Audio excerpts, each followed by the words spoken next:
Welcome to the intersection of technology, cybersecurity, and society. Welcome to ITSPmagazine. Thank you for joining us for this conversation.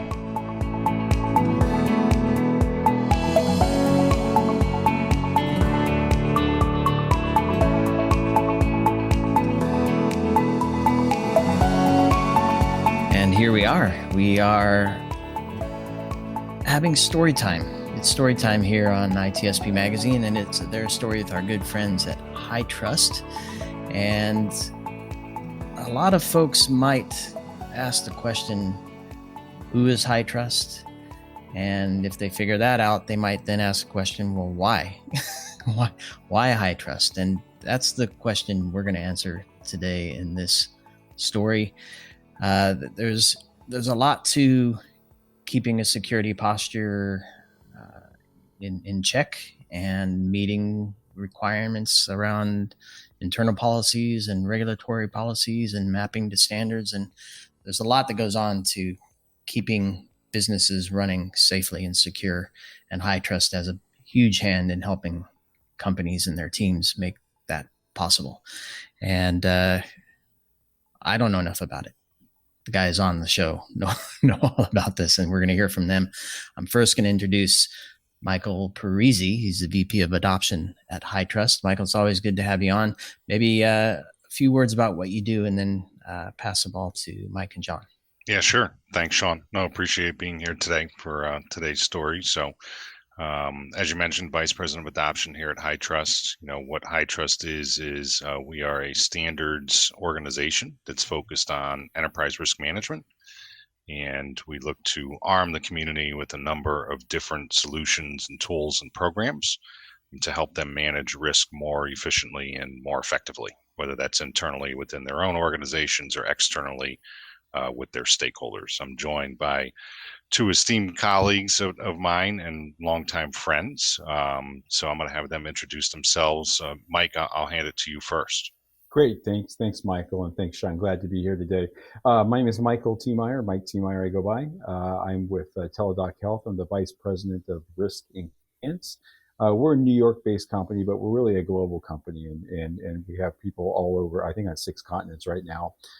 We provide really a lifestyle company with devices and services for telemedicine. We have both high acuity products, low acuity products. Our company's the sort of the product of multiple acquisitions as part of our growth strategy, purchasing both Livongo and InTouch Health last year, and really rounding out our product portfolio to bring patients and doctors together and devices that allow for telemedicine and a better living. Great. Thanks, Mike. And John? Thanks, Michael, and Sean. It's good to be with you and with Mike as well. My name is John Overbaugh. I'm the Chief Information Security Officer for Alpine Software Group. So we are kind of an investment group, but really what we do is we give founders of vertical SaaS solutions the opportunity to engage with us to develop capital and grow their business with support of from our leadership, both from a business and an IT perspective. Nice one. And clearly, well, maybe not clearly for everybody, but from my perspective, both of your organizations are in the business of driving innovation to do some important things for people and society. And there's nothing more important to us as humans as our health. Now, John, you probably cover many vertical sectors. Yep. Mike, you're directly involved in healthcare. The point is, we're driving technology right to the edge in many cases. And with that comes exposure and with risk. And I'd like to get your view first from both of you, kind of in through the lens of your role at your prospective organizations.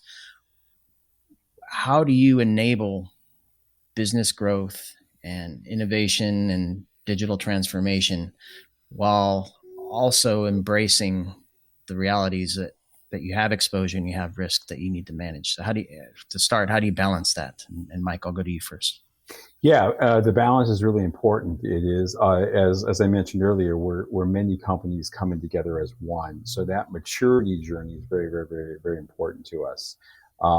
We look at risk assessment, solid risk assessment, getting a good understanding of what our roadmap is and what the risks are to that.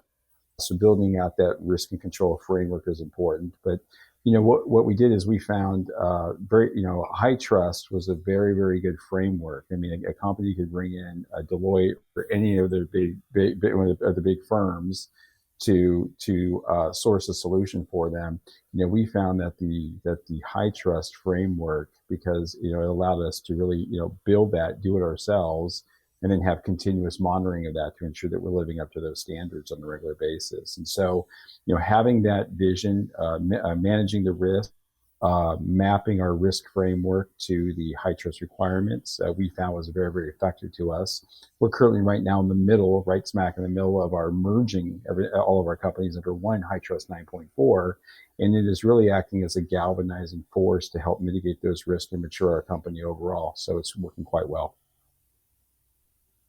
John, same to you. Yeah, I think, what I always tell founders as well as leaders is it's just as easy to develop a secure company and a secure solution as it is to develop an insecure one.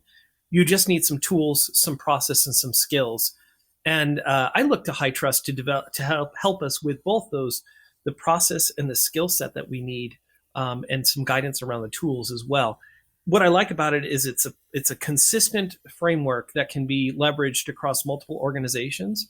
And at the same time, it's right-sized for the size and the scope of the organization. So it allows large companies and small companies to bring the appropriate amount of security to bear based on their size, as well as the number of records that they have and other contributing factors to their risk.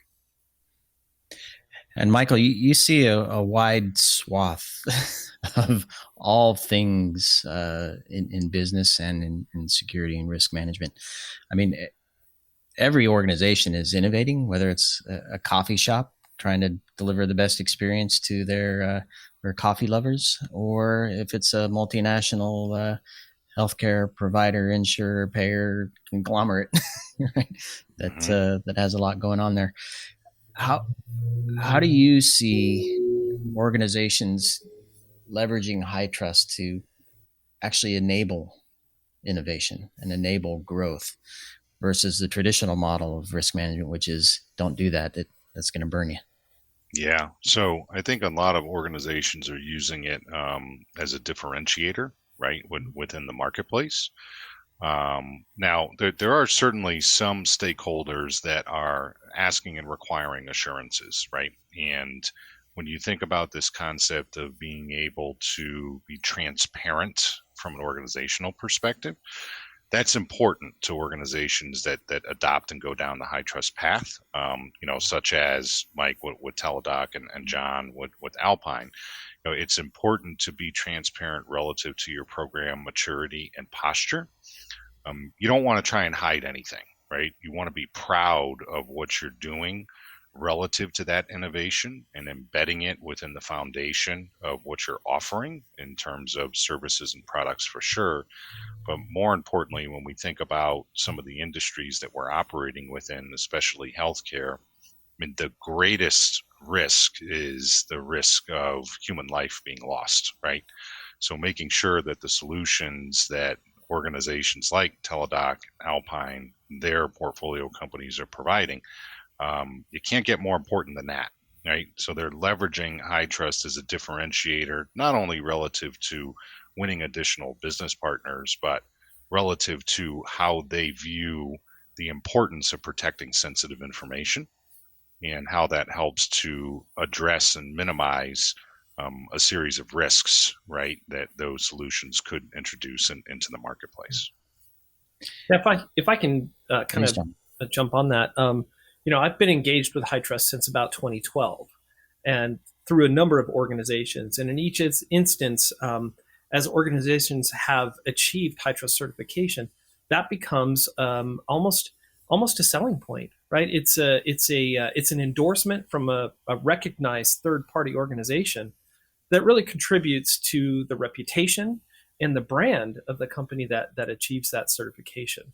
And I think that's as helpful in many cases as the actual effort and the work to that we go through to be certified. Yeah, I'll add on if I could, Sean. What I would say is, we do, obviously, being a large company with, a global company, there's lots of RFPs that come our way, right? We have a hospital and healthcare systems group. And those RFPs, we have an entire team that works in those that can be very, very onerous. Believe me, they are always, can you give me the latest HITRUST certification? How are we doing on HITRUST? Because they realize that during an RFP, we may have to turn in 400 documents to prove our worthiness, or we turn in a one-page document that says that we're HITRUST certified. And that HITRUST certified is now, to the point, is actually written into contracts, and it carries a lot of weight out there. And so, we look at that as being very much part of our business strategy to be HITRUST certified, and it certainly saves us, we think, a lot of time, money, and effort by having that distinct and very prestigious, and because it has been, I think, really recognized in the industry because there is so much rigor to it, and it does cover so much. To what Michael was saying, it covers such a wide swath of the 19 control domains that are there, that they know that everything's been looked at and there are no dark shadows or places to hide. It's all transparent and it's out there. That's right. And I definitely want to get into the transparency and the level of trust that comes with this as well. But before we do that, I want to get back to the beginning, because what we're saying sounds lovely, and we're gonna expand upon the value and the benefits of being HITRUST certified. Was that your original vision when you embarked? And John, you have multiple experiences. Mike, I'm interested in your history and path and journey. But what was the original vision? Was it to differentiate or grow the business, or was it just because somebody said you had to be HITRUST certified? What was it? I think it's a combination of several things. So across the years, as we've worked with organizations, one benefit that we noticed with HITRUST is it is a common security framework. That's what they call it, common security framework. It's a framework that helps me get compliance, but at the same time security, because we all know the two can be mutually exclusive. It's also a bar to measure ourselves by. So as an organization, there's a couple of tacks we can take on security. One is to just kind of randomly throw some controls out there that we're going to go for and hope we get good coverage. One is to go look through all of the variety of control frameworks out there and try to select and right size the framework to what we need to do. And then finally, we can turn to HITRUST. They've done that deep thinking. First of all, they've brought HIPAA together with other common control frameworks, such as ISO 27001 and 2, the NIST CISSP, and so forth. So what I've always liked about HITRUST is that rationalization has taken place for me already. Next, when I go through the scoping exercise, it takes care of all those scoping decisions on our behalf. Now, we can always go back and justify changes to the scoping and add in controls if we feel they're necessary. But what's nice is that it's customized for us by a third party who's already done that thought leadership. And so therefore that tailoring is recognized by other bodies, including our customers. So it's an efficient way to get to a good control set that's appropriate for my company's size and risk. And then finally, it isn't just an arbitrary list of controls. There's a lot of guidance included in the Common Security Framework, which helps when we're implementing controls and when we're doing internal evaluations of our controls. It's very clear whether or not a control is going to pass the requirements. I like to I work a lot in the agile world. We talk about definition of done, which gives clarity on, okay, we're finished. And that's what I think the HITRUST framework gives me, is that definition of done for my control set. Finally, what I like is I can wrap all of that up, and I know that my customers understand what I've done. And so really, Sean, our motivation both as a consultant with clients as well as a leader in various businesses, the motivations are multiple. But really, it comes down to having a good, clear framework, having a framework that's right-sized to my organization, and having a certification that's recognized by my clients and provides value to them and value to us from a sales and marketing perspective. Yeah, I'll just add on to that. I think where our journey is, again, being the company that's a product of multiple acquisitions, depending what legacy company that we're talking with. I think initially it was done in some of the legacy companies because there was a customer expectation. As we have grown, as we're now merging and becoming what we call a one Teladoc company, as opposed to these siloed companies that are out there, it has been a fantastic experience for me to use this as a galvanizing force to really bring our company together in a really meaningful way. When you look at things like the policy and procedure, a lot of people, I think there's a misconception for some folks who are companies who are just getting into HITRUST, that this is an information security program. It's really anything but. It is a cultural transformation program of your entire company. There are 19 domains. It involves InfoSec and IT, of course, but a lot of people don't realize it involves HR, training, facilities, quality control. You've got your compliance organization, your risk, your tax organization, BCDR, legal. I mean, there are so many work streams where it touches. It really does bring the entire company together, and then goes, as John said, it's that common security framework, CISSP. It really acts as that galvanizing force for us to become one company. HITRUST was a major driver for us taking all the legacy companies and ensuring that we didn't have siloed policies and procedures. A lot of people entering HITRUST don't realize that policies and procedures are a huge part of your scoring, not just the implementation piece of it. So bringing those together, this acted as a catalyst for having a single platform for policies and procedures, and really integrating those to ensure they had all of the HITRUST components in there, and not just bringing them into our policies and procedures, but having the implementation part of it as well. Yeah, and Sean, if I can add on to that, I think Mike's comments and John's comments are in line with the true spirit of the programs that we have in place. There are certainly use cases where some organizations decide to go down the HITRUST path because they're contractually required, right? Or somebody asks them to do that.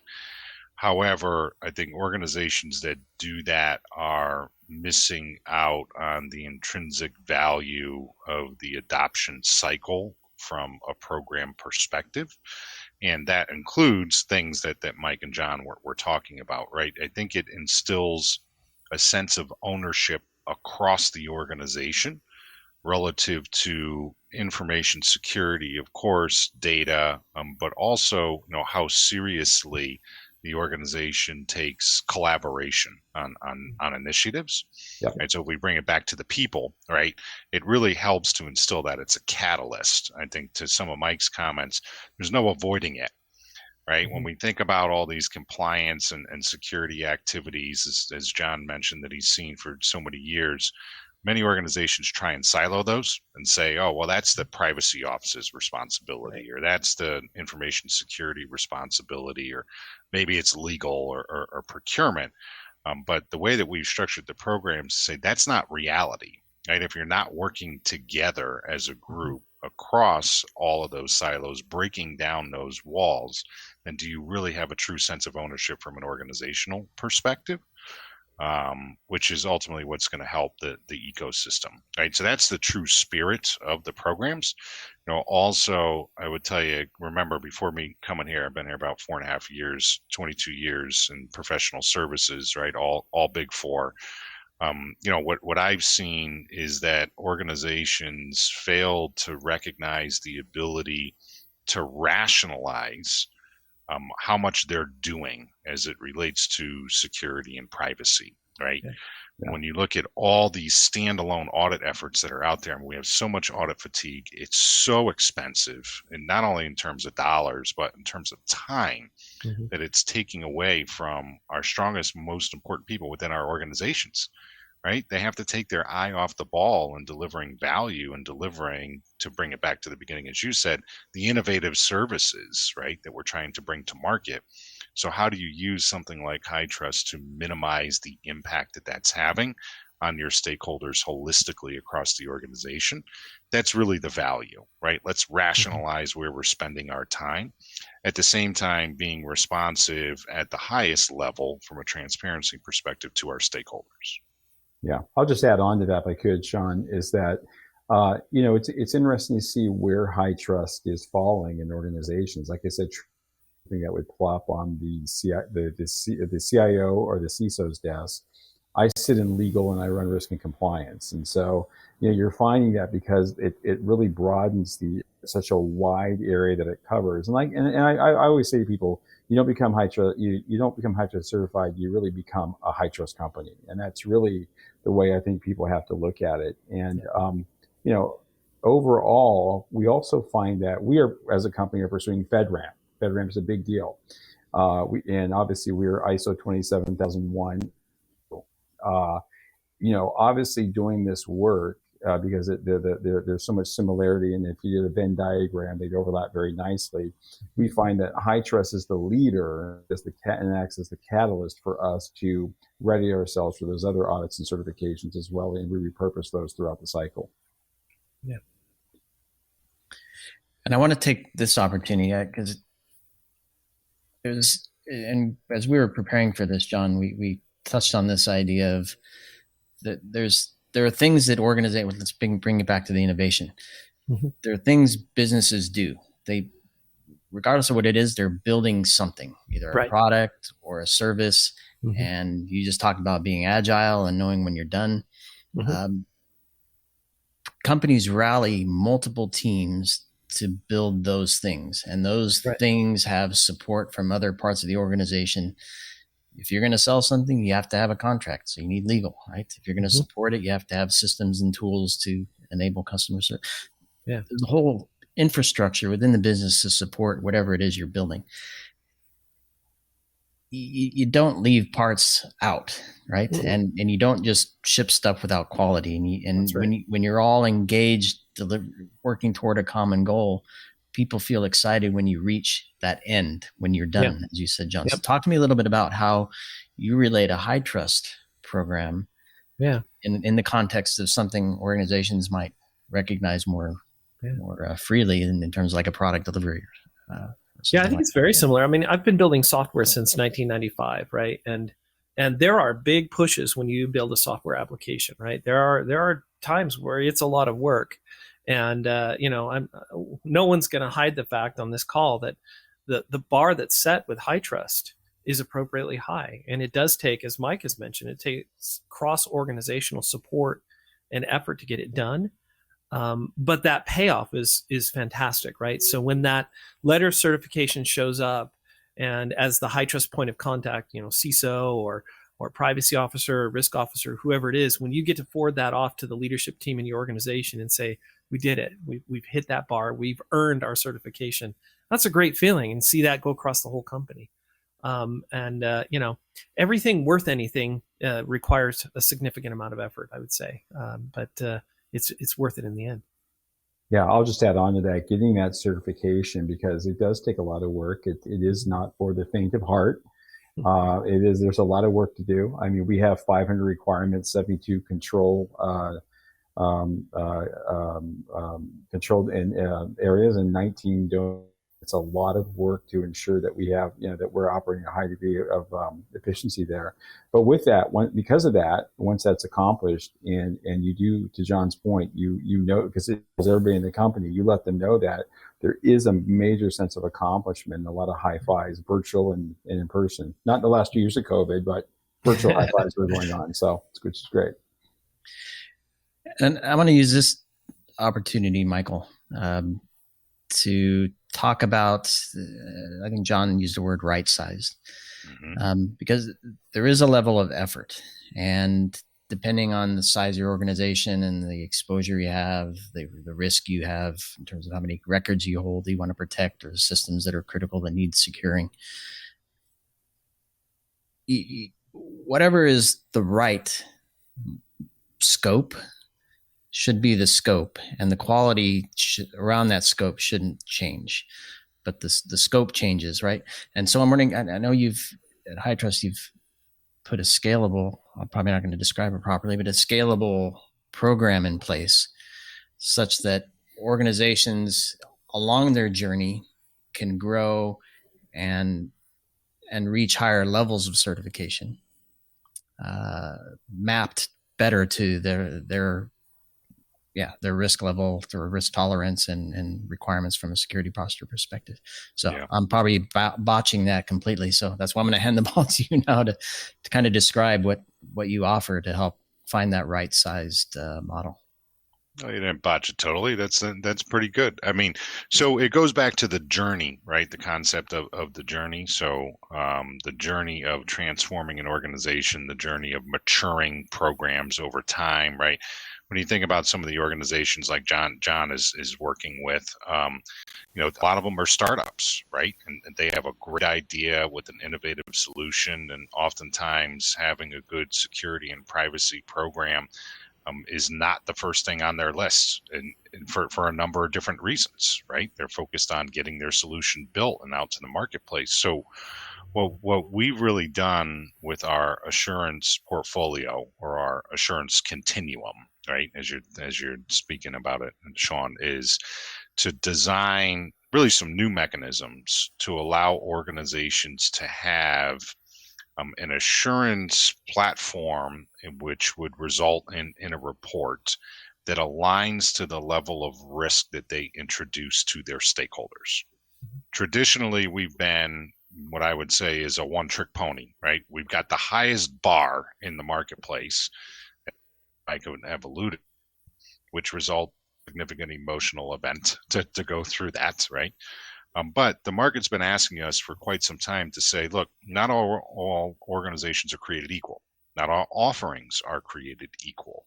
So if you can figure out a way to align the required level of assurance I need to provide to stakeholders to the level of inherent risk I introduce, wow, you would nail it, right?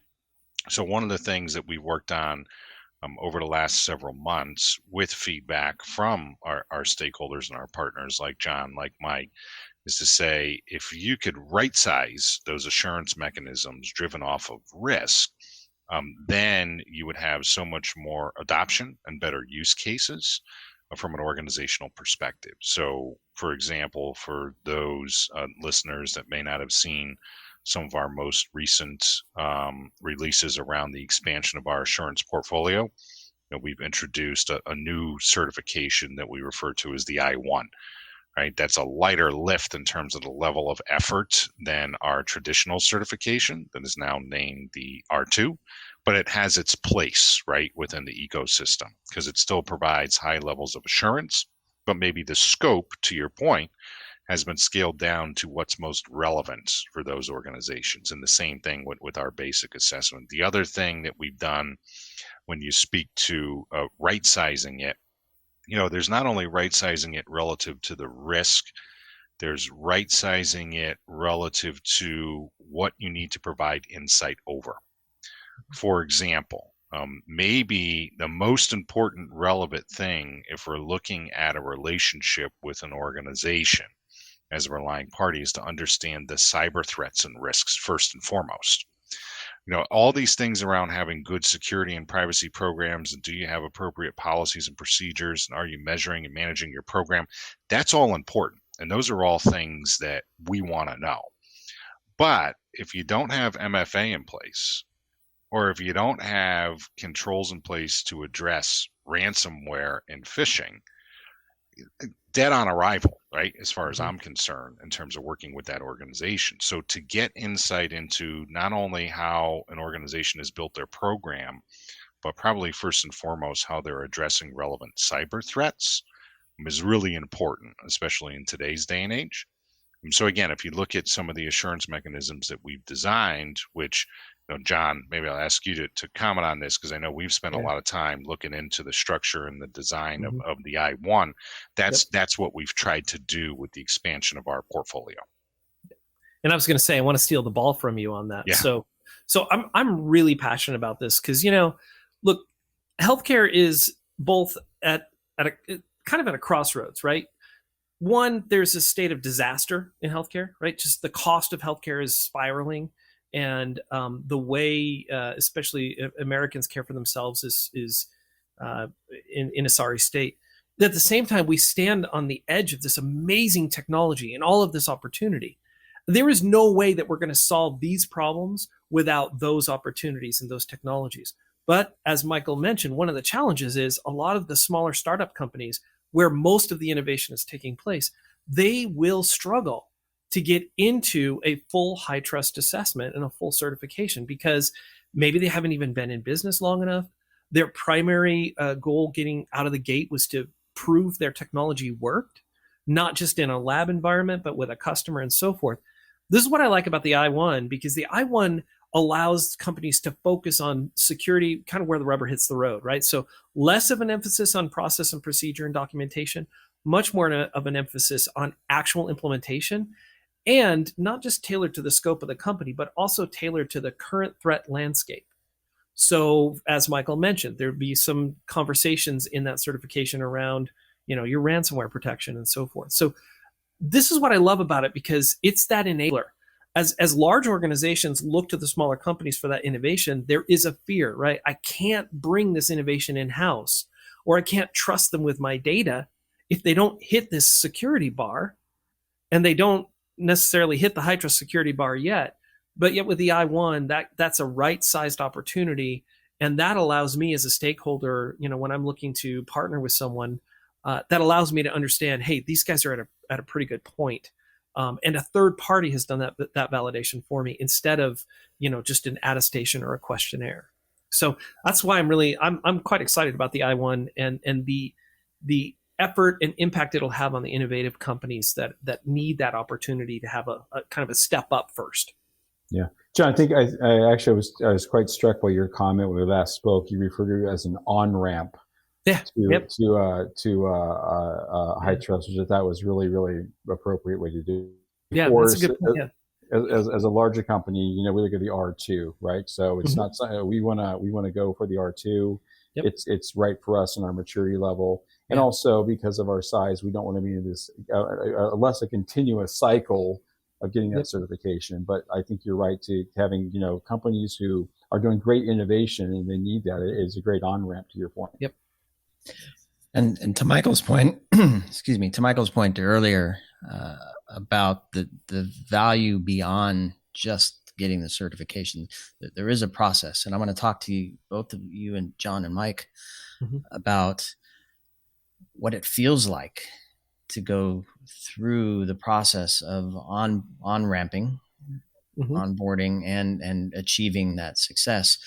I think, Mike, you talked about the team being galvanized around the effort. So talk to me a little bit about the culture that comes with the process beyond that takes place before the actual certificate. Yeah, I will. It's great. And so obviously I have to say the MyCSF tool, the HITRUST MyCSF tool, is fantastic. And we use that as our first basis. It really is the first thing we do. We scope everything out. We make sure that and then we get that output Excel sheet. And from that Excel sheet that said, these are your requirements. And we have, give or take, 500 requirements that are in there, as I mentioned, and 72 control families and the 19 domains that everyone would have. What we start to do is, the first thing we start to do is we start to data model. Now, there's a very good rubric that's in there for scoring. And what I think a lot of people don't understand with HITRUST is based on an average score, as opposed to getting 100% on everything. Obviously, we strive for 100% on everything, and we want 100% everything, and that's what our goal is. But the ultimate score is there's a rubric there that allows you to pass, which means that you can have some highs and lows. So the first thing we do is using that rubric, and really the maturity scale, is we forecast what our current maturity is on every single requirement, all 500 of them. So we data model it, and then we look at where we need to raise the bar, and on all 500 of those, and we build a data model that shows what our passing score will be and figure out those averages there. From that point on, we build a plan. We pull all the work streams together, and I think I've got 14 work streams right now. I think it's 14 overall that are working on this and doing their part to. It's not just about pulling artifacts. It's really about ensuring that we've got the right policies, the right procedures, and have we implemented to a high degree of sophistication. And we project manage that out, and we report on it with full transparency to every stakeholder in the company. Every business leader gets that dashboard. It shows where we are on our journey. We have a glide path to make sure we're hitting all of our milestones. I love the fact that that HITRUST now has an audit window that you can reserve in advance. You didn't used to have that, which is great. And so that's all done. And we make sure that we measure and monitor every step of the way, and that there's good QC on those artifacts that are coming in, because obviously when you have your third-party audit organization, and it's important to have a good 3PAO, a good third-party audit organization that works well with you, they are going to put us through the rigor of ensuring that they're doing the audit that takes place before they submit to HITRUST. So we make sure that I think having the transparency, having the planning in advance, making sure that we've got great internal tools and processes, and that we are in parallel managing everything to ensure that by the time we submit, we are very predictive to what our outcome is going to be, and that works very well for us. I'm kind of a simple guy, so I like to find analogies in my life, and I do a lot of endurance athletic events and things like that. And one of the toughest things I've ever done physically is climb Mount Rainier in Washington State. And, I liken the HITRUST engagement to be very much like climbing Mount Rainier. So, I'll train and prepare physically for that climb. I'll also train on my climbing skills and mountaineering skills and so forth. And yet while you're going through that process, you're still learning at the same time. And I think that, as Mike mentioned, that third-party assessor, they're a partner for us. Whenever I'm doing that HITRUST assessment, I have that partner in there. There's a lot of question and answer opportunity. A lot of, hey, this is this is how we implement this control. What do you think about the effectiveness of this? And there's give and take, and there's learning that happens all through the process. And I think that's really what it is it's a process, it's a growth process that happens kind of year over year as we go through those assessment experiences. So it does tend to lift the company on a recurring basis. And that's one of the things that I really appreciate about the HITRUST program, is that it isn't a one and done thing. You're certified once. You have an interim certification, which may not be the significant scope that your first certification would be. But then every other year, you continue to recertify on all of your controls, and you rescope. So you may have new controls that get introduced on those new years. So there's sort of this continual improvement and process improvement aspect that comes with the HITRUST certification. Yeah, I actually love that analogy about climbing Mount Rainier. Something I've always wanted to do, by the way. Haven't done it yet. I'll get there someday. I think what happens also, just to kind of add on to what you're saying, I think you kind of blaze a path up that mountain as well. Yeah. And I had one of our technology executives just tell me last week, he said, this is so much easier the second time around, because I think you've really laid the foundation for all that, and there's an expectation. So if you're new at it, it's going to seem very, very foreign and difficult because you're looking at everything. But I think once you go through it and you really mature your company, and as I mentioned earlier, and I think Michael validated, there's no place to hide. There are no places to hide in a HITRUST certification. It's very transparent, and then once there's no workarounds. And once you get that, you are elevating your company. So I think the climbing is quite apropos to say that, because of elevation. And from that point on, I think it sets expectations of what people can expect. And you get into that continuous monitoring where no one wants it to be a fire drill next time. They don't want to be inventing while we're already in flight, so they're preparing in advance. And it really changes the culture. I think by changing the culture of the company, we also do good, externally to the communities. Yeah. I think it also lends to secure by design. Right. So as you've gone through one or two of these certification processes, people start to think, when they're developing a new project, they start to think about, well, what are the HITRUST requirements going to be around what I'm trying to accomplish here? Right. So it starts to really, as you've said, Mike, it starts to infuse itself in the corporate culture and in the culture of design and growth. I actually can tell you right now, I didn't mean to interrupt, Michael. Pardon me if you just give me one more. Give me 1 minute. I am invited to more meetings. I say, why am I invited to these meetings over the past 6 months? It's because people want to know what do we need to take into consideration for HITRUST here? Yeah. And so that's a culture shift. And that's what I mean about this becomes a cultural shift to how your company operates. It's just some sort of, certification fire drill exercise. It really is. Yeah, that's great. I couldn't agree more. And to comment on, one of the things that Mike, you mentioned, there's no place to hide. You mentioned culture shift. John, all of your comments, I think an important thing to note, as you gentlemen know, in adopting and going down the HITRUST path, you are subscribing. I want to bring it back to transparency, Sean. Mm-hmm. So you're subscribing to this idea of transparency. Not only what are you doing within your own organization, but what's going on with your business partners and your third parties, right? So this concept of no place to hide, I really like that, Mike, is, when you look at a lot of assurance mechanisms that exist out there, the way that organizations provide responses to information security questionnaires or tell their customers or their stakeholders, well, this is what I do and this is what I own.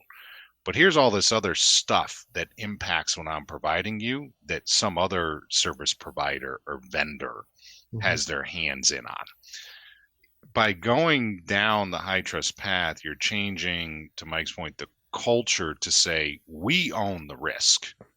Whoever we decide to work with in order to deliver this solution from a third party and from a vendor standpoint, that's on us, right? We could certainly enter into certain business relationships from a capability standpoint, but we're not going to tell our customers that we have no responsibility from a diligence perspective in terms of who we decide to work with. I think that's really powerful. Yeah. Because one of the biggest problems we see, I think we would all agree, in the marketplace today, I was just talking to the president of AHA this morning. He said, Mike, you know what our biggest problem is in talking to 5,500 hospital systems? Vendors. 86% of the issues that they had over the last year is that there's an issue with their vendors, not them, not their own shop. So getting transparency into not only our vendors, but what are those vendors doing with their vendors is super important, right? So I think it's changing this culture of, well, we can just carve that out, or we can outsource the service, which means we outsource the risk. And Mike, I see you nodding because I know, as being a risk guy, we always the risk, right? So there's a lot of intrinsic value in adopting and following the HITRUST programs relative to that. Yeah, we are 100% accountable for whatever we're bringing into what I call our authorizational boundary, right? For that, how we operate, we're accountable for that. I think, to kind of follow up on that, really what Michael's referring to here is there is an entire domain dedicated to vendor management. So it is a significant portion of what's examined when we're assessed by a HITRUST assessor. And we need to show diligence, not just in, contracting with vendors, but also showing that we're doing the appropriate diligence with questionnaires and follow-up and managing open risks to closure. And, the other thing that I really like about HITRUST that contributes to this is the fact that, there are numerous assessors that are qualified to be HITRUST assessors, but you get the same results. It's very consistent from one assessor to another across the company or across the HITRUST certification, if you want to call it that, right? So if I have 15 vendors and they're all assessed by a different HITRUST assessor, the fact is that I have the same level of confidence in each one of those vendors. Yeah, Sean, I know. Sorry, Mike. I know a hot topic right now is ESG, right? So when you think about again, the responsibility that organizations have, a lot of those requirements in the process of adopting HITRUST gets to some of those aspects, right? I mean, they recognize they have a responsibility around diligence in terms of what they enter into their ecosystem, what's allowed to enter into that ecosystem, as Mike alluded to before. Go ahead, Mike. Sorry. No, I didn't interrupt you. No, and I actually find, as the business continuity and disaster recovery domain has grown, I mean, that it's really started to look at more social governance stuff as well that's out there. And I think I went through something just recently, one of the requirements where we have to be aware of our real estate locations of other businesses that are around us that can have an impact on our buildings. And so when you think about the expansion of the thought process there, you scratch someone new to this may say, well, what does that got to do with anything? It's outside the walls of my building. But in reality, it's looking at, the environment we operate in, and are we aware of what's happening outside the four walls of the building and the four walls of our business as well. I think to me, as we kind of get close to the end here, I've heard it a few times now. You have nowhere to hide, and to me, if you're trying to hide, that's kind of the wrong stance.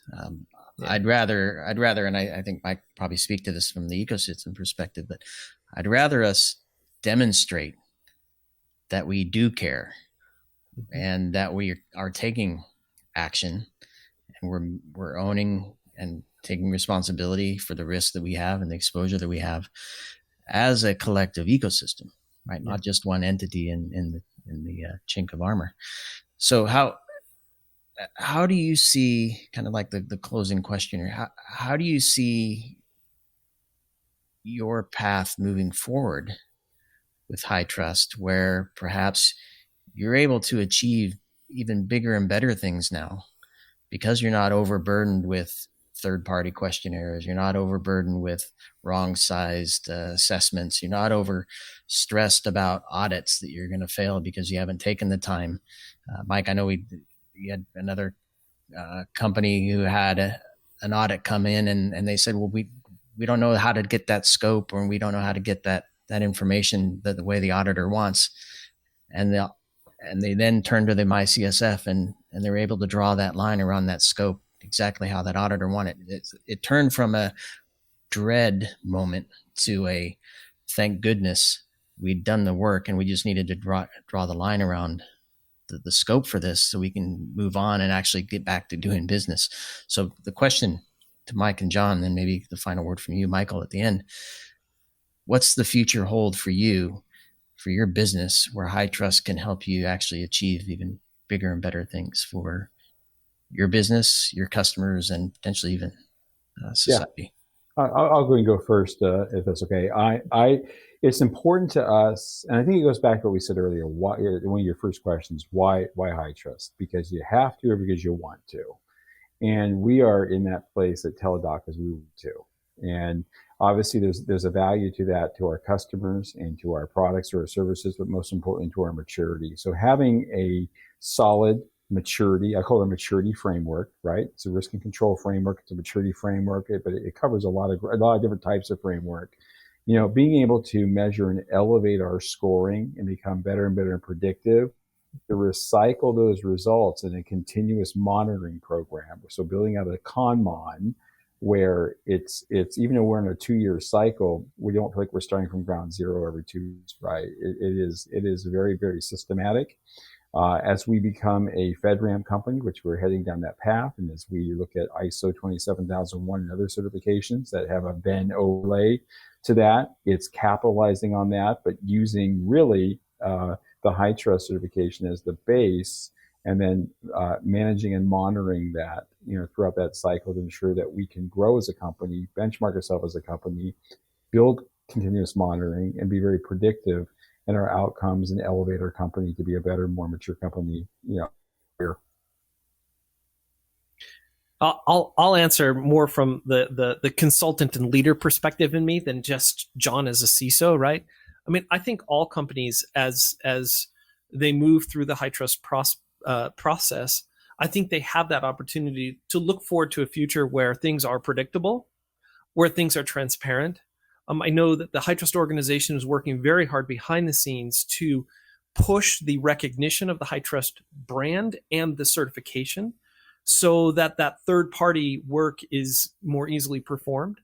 So I think organizations that really engage with HITRUST and adopt it as their framework are going to find, number one, they have a more rational approach to information security. It's spread throughout their culture, across their organization. They're not the ones that have to spearhead and kind of beat people to get involved, but the whole company adopts it. And I also think companies can see lower friction and lower barriers of entry in that vendor partner relationship. And really, to me, this sort of moves the needle for me from this is a vendor to this is a partner, because these organizations have the same level of care around security as my organization might. So I really see, it's still a lot of effort, but I think from a business strategy perspective, this is really where the rubber hits the road, that it furthers our corporate strategy, it furthers our opportunities, and it reduces friction in moving forward and taking advantage of those opportunities in the future. It's not often when you can get the strategy rubber to hit the road. That's for sure. That's a difficult thing to do, and if this helps with that, that's pretty wild. Michael, final thoughts from you on this.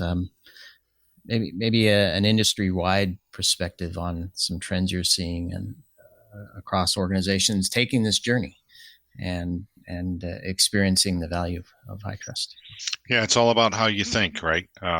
It's funny, back in my professional services days, we'd get people that come in with English majors and anything outside of accounting, and sometimes those were your best hires because it was all about how they thought, right? So I think as you've heard from Mike and from John and from a number of organizations, how are they thinking about this concept of transparency and protecting sensitive information and to benefit the overall ecosystem? So you got to change your thought process. I think we've heard that today, right? We own it. We own it as individuals. We own it as organizations. And we owe it to society to make sure we're handling this correctly and we're doing it in the most efficient and effective way possible. So I think those are the thought leaders like John, like Mike, that you'll see emerge from other industries and try and figure out, again, what's the best way to address this and make sure that we're doing our appropriate diligence to all of our stakeholders within the community as it relates to protecting that sensitive information. Yeah, I love it. And having built or brought to market hundreds of products in my past, I know how powerful it can be to rally an organization behind something that matters, right? And the feeling that you get when you achieve what you want to achieve. And I think taking responsibility and looking at risk in the ways we talked about today matters, right? It matters to the business partners. It matters to the customers. And as you pointed out, Mike, it matters to society. We want a healthy, happy, safe society, and all this plays a role in that. So indeed, I love it. Well, we are at time here. I'm sure we could all keep going with some more examples, but I want to take this moment to thank you, John and Mike, for sharing your insights with us and why HITRUST is important for you. Very different perspectives, and I'm sure many of your points resonate with different folks for different reasons. Michael, it's always great to have you on the show and good to chat with you. As you know, I'm big into risk, which is kind of nerdy, and we can talk about this forever. And I'm thankful we had this opportunity to chat about this today. Great. Thank you, guys. Thank you for having me. Yeah, thanks for having us. And there will be notes in the post for this, show notes, which will include some links to some of the things we talked about, certainly the I-1 and the R2 and any other resources John and Mike and Michael feel would be helpful for folks to start and or continue their journey down the HITRUST framework path. So thanks everybody for listening. We'll catch you on the next Their Story.